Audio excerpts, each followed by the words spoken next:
I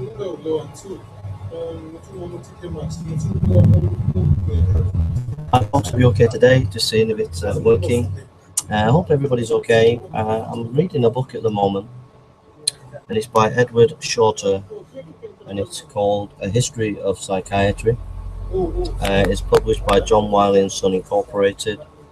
Um, John Edward Shorter is PhD, is Hannah Professor in the History of Medicine at the University of Toronto. He's the author of 10 books, including the international bestseller The Making of Modern Family and the 2-volume history of psychosomatic illness. So this is a history of psychiatry, and so far I've got to the first 50 pages, and I'm enjoying it. One of the things that comes across in this book is there's a variety of different schools of thought on the history of psychiatry, and that's interesting. You know, from a historical perspective, I like history and looking at things from a historian's point of view, that there are these different schools of thought of how we look at the history of psychiatry, and he's trying to give, in his perspective, a more balanced view, which don't necessarily agree, because I'd have to do my own research to find out whether he's correct or not.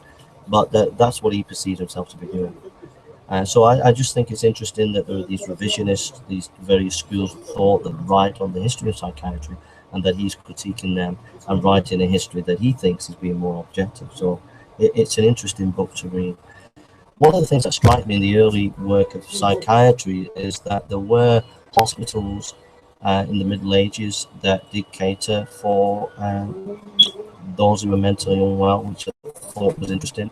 And there were private houses in the time of the Enlightenment that took people in.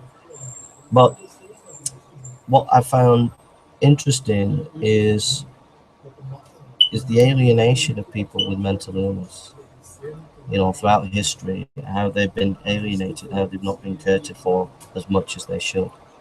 And even today, I've been getting involved in helping somebody who has psychiatric problems, and they went into hospital, and I helped them and helped their family.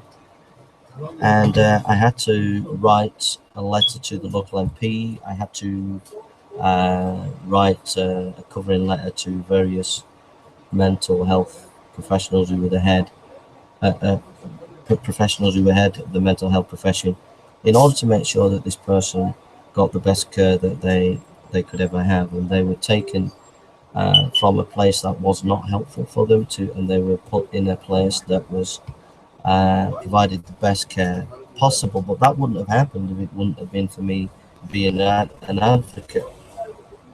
And this happened recently, and in the last few weeks, and I think that things are getting a little bit better for those who have mental illness in hospitals, but I think there's a big work to be done. And that's why I'm reading this book, because I want to get a background in the history of the psychiatric profession, and I really want to do something and speak out for those who don't have a voice. And often I think that those who are mentally ill don't have the rights that other people have, and I don't think it's fair.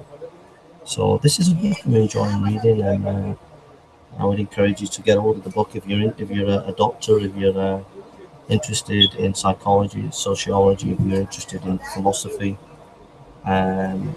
philosophy of the mind. This is an interesting book to read. It looks at Freud, it looks at Jung, it looks at some of the great psychologists, how they impacted psychiatry. It looks at the new chemical ways of dealing with psychiatric problems.